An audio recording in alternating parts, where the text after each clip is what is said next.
So what is VUCA?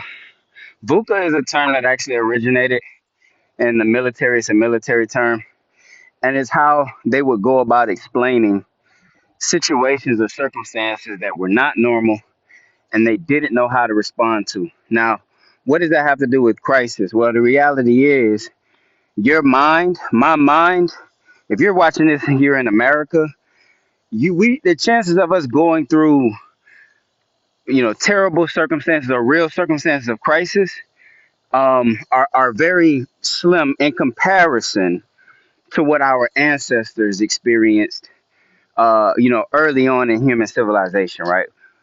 Nothing close. We're not waking up getting chased by animals or having the fear of rocks falling on us or some animal killing us in our sleep. We don't necessarily have those fears. Most people don't have those fears, all right? Especially not when it comes to the marketplace.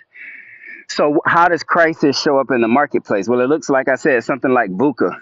And VUCA is an acronym. It stands for volatile, uncertain, complex, and ambiguous.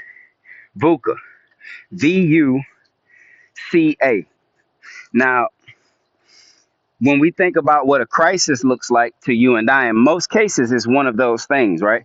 What we're experiencing right now, be it a job shortage, what we experience with Corona, what we experience with, well, COVID, not Corona, COVID. You know what I'm talking about, right?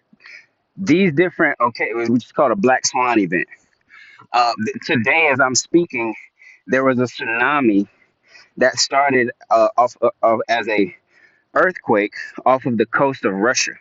Okay, and it hit um, the west coast of America early this morning. Right, that would be considered a black swan event. It's something no one predicted, no one was prepared for it, and it creates an emergency management moment.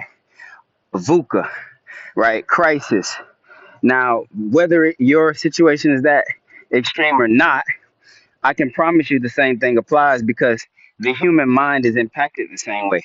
And that matters for you and I as business leaders because we have our staff, we have our employees, we have our downline, we have people who are looking to us to ensure some degree of first psychological safety and second, some plan of action, a strategy on how to navigate. So, how do you navigate VUCA becomes the question.